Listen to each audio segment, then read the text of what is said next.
I am Emily Czaplewski from the Cleveland Challengers 4-H Club, and I'm here today with Brianna Stankey from the Tempealeau Trustee Workers 4-H Club. And we are here at the Wisconsin State Fair. The date is August 14th, 2016. And the purpose of our interview today is to talk about Brianna's involvement in 4-H through the years and how 4-H is seeing a decline in membership and what we can do to generate more interest in 4-H. So first of all, Brianna, how many years have you been in 4-H? I started in 2005, so this would be my 11th year. Okay. And what projects have you been involved in through the years? I'm sure you've done a lot. Yeah, I've done projects from the arts and crafts, so I've done sewing and drawing and painting and photography, and then on the animal sides I've done, I kind of like specialize in goats, but I've also done sheep and cats and chickens. I think I did rabbits one year too, so I'm kind of all over the board, but I just like being involved. And you've done demonstrations too? Yes. That's part of our festival of the arts. Okay. So I've done demonstrations. We have like activity stations, sort of say, where we bring like all our own supplies and have kids come up and make projects. Cool. As well as like singing, playing instrument, doing poetry, or like prose readings. Yeah, so all the kind of like public speaking. Mm-hmm. Yes.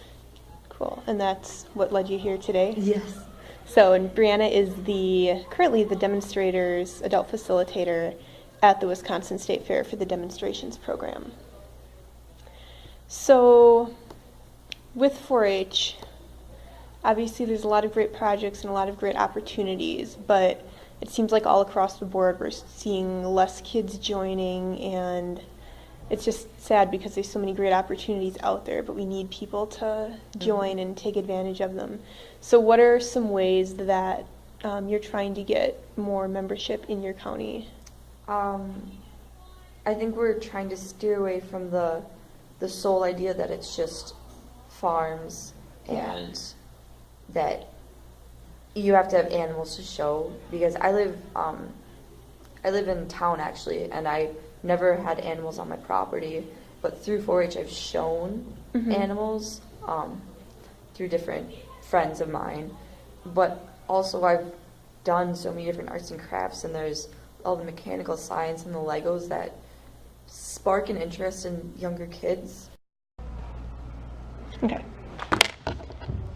Okay, so it's to like build and create and make things, but parents don't realize that you can also show those at the fair. Yeah. What we do is we do a lot of the back to school orientations. We'll set up a booth there, and we'll hand out stickers, because that kind of gets kids to come over, and then they'll ask about it. And so we can talk to the parents about, hey, you should join 4-H and you can do all these cool things. And we've had quite a pretty good response in my club, at least. We started out with, our club is probably one of the smallest in our county, and so we do a lot of those back to school orientations and going in throughout the years and handing out stuff, and we've seen a pretty good response through it. So kind of just getting the word out that you don't have to own animals to show at the fair, or even just be in 4-H. Breaking down some of those stereotypes again. Yeah. So about how big is your county? My county is, I think our biggest city is maybe 5,000 people. So we're kind of on the smaller end, but there's a lot of more farming, so that kind of pulls a lot of the kids in too, because they grew up on farms, so they have that background. So what else have you done in 4-H? Like, have you done, I don't know how your county works. With my county, we have ME forms that we fill out, member evaluation, and then we go through an interview process and can go on trips and different things. So does your county have something like that, and what are some of the things you've done? Yeah, well, in the county itself, we have a ambassadors program, which this year I've really taken it under my wing, and I'm the president, even though I kind of like elected myself as president. But no one else was going to take on the task of getting the ambassadors up and running again. Yeah. So I figured that if anyone was going to do it, it's going to be me. And so I wrote out bylaws, I scheduled meetings, and we've done a lot throughout the year, and it's kind of getting on the rise again, that we're having more and more kids want to join. That's great. And this year we also started, or last year we started a Little Miss Clover Bud contest, where we bring clover buds in and we talk about 4-H and how great it is, and we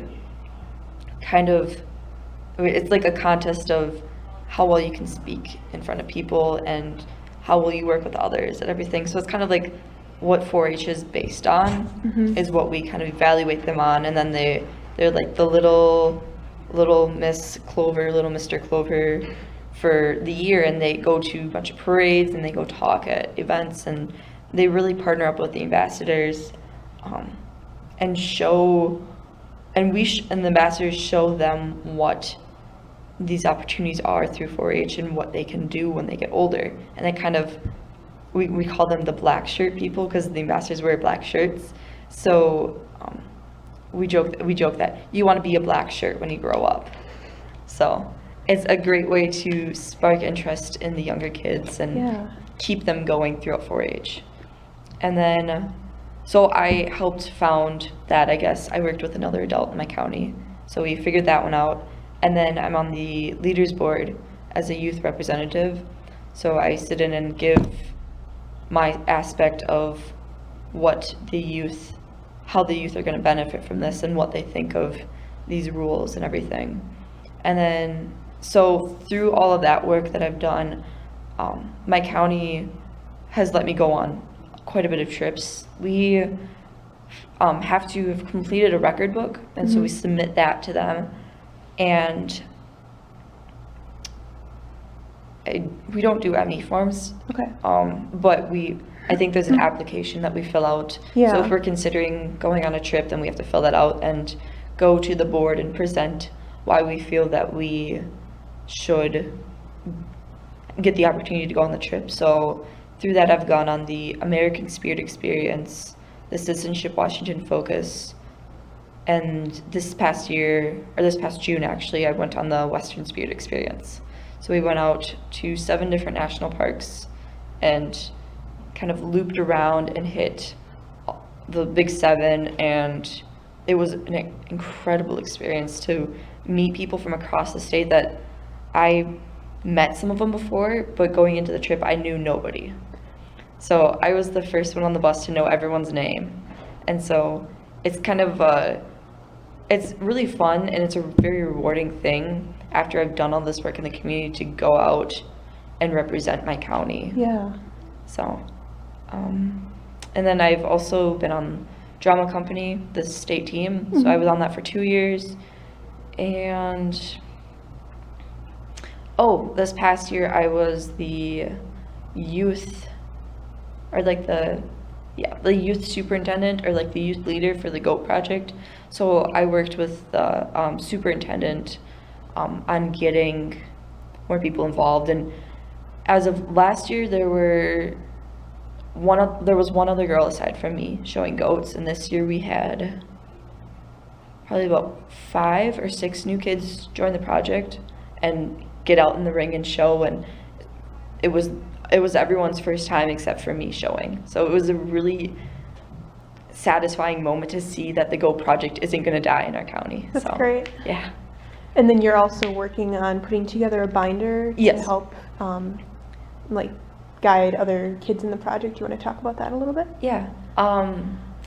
So the superintendent stepped down this past year, and so I was asked to step up and basically take over the project because I was the only one who knew how it ran and what was needed for it. So because it's everyone's first time showing, I felt that they needed the resources on showmanship and herdsmanship and what they needed to bring to the fair, and just on goats in general, because a lot of them, they don't know much, and Google can only take you so far. Yeah.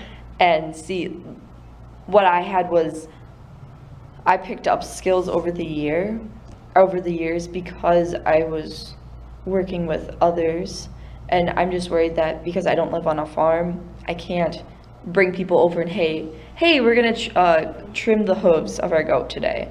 I can't really do that. Yeah. So I'm trying to give them many resources as possible to be able to figure these things out without having to bring them to the farm that I work at. That's how I show still. So in a way, it's almost a self-led project for them. You're giving them the resources, and then they can kind of do it on their own. Yeah, but I also am gonna like really emphasize in there that I am an excellent, not like to toot my own horn or anything, but I'm a resource that they can use. Yeah. And I have connections to like the La Crosse County Goat Project and the past superintendent, and like that they aren't alone in this. Right. That they have options they can go to and learn about these things. So you're the project leader for Yeah. them then, so they can come to you. Yeah. So cool. Well, I wish you a lot of success with that. I hope you Thank get a lot you. more goats in your county. Yeah. I mean, they're pretty So, cute, so yeah. how can you not want goats? We'd love to have a goat, but I live in Milwaukee, and I don't think they would go for that there. Yeah. I mean, maybe a green lawnmower, but Actually, don't my know. friend, she was texting me while I was here at the fair, and they just got a goat on last Sunday, and they're going to use it to clean out the brush in the backyard. And I was like, that's an excellent way to have a goat. I mean, the boar goat is one of the breeds, and it's very good for, because it's a bigger kind of goat, it's good for getting back into the brush and eating it. So I actually had people approach me at the fair about renting out a goat to use to clear out brush, and I was like, I'm not sure if I can do that, but I can hook you up with the person that I show through, and you can talk to her about it. So I guess it's a trend that might be on the rise. 4-H rent-a-goat. Yeah. Could be the next big thing. Who knows? So do you have any other favorite memories from fair, or memories from 4-H, anything else that you want to include in this? I'm sure from 11 years there's a lot. There's a lot of stuff, but I've had the opportunity to show at the state fair, which was through the goats, which was really, really cool because it runs a lot different than our county program. Aside from the fact that there's more goats, it was really cool to actually get in the ring and talk to the judge. And even though that was probably about 5 years ago that I showed, it was still so much fun that I wanted to come back the next year and the next year. So hopefully I'll be getting into more shows in the upcoming year, but with college and everything, I'm fingers crossed I'll be able to still have that as like my guilty pleasure of, hey, take a break, go show some goats, kind of thing. Cool. Yeah. So you're going to go to college this fall then? Yes, I'm going to Alverno here in Milwaukee for nursing and Spanish, and then I'm doing the Air Force ROTC program through Marquette. So I have a lot on my plate already, but hopefully I can still get back home, which is a 4-hour drive, and still be able to spend time doing what I actually like to do. We wish you a lot of luck. Thank you, thank you. So where is your county located in the state? We're located up by La Crosse. Okay. I'm the bottom of the county of Tempealeau County, and so we're about a half hour from La Crosse. But I think from bottom to top, it's probably about an hour drive. So it's a small county, but I love it. It's home. Yeah. So. That's great. So are there any other final thoughts that you want to include? Or? Just that this is really cool. I like the concept of recording the story, and like you said, that it makes your story feel important and special. And I think that in the world that we live in today, that people need to be reminded of that. Yeah. And that you're important and that people care about what you have to say. Yeah. So, well, thank you very much. Awesome. Thank you.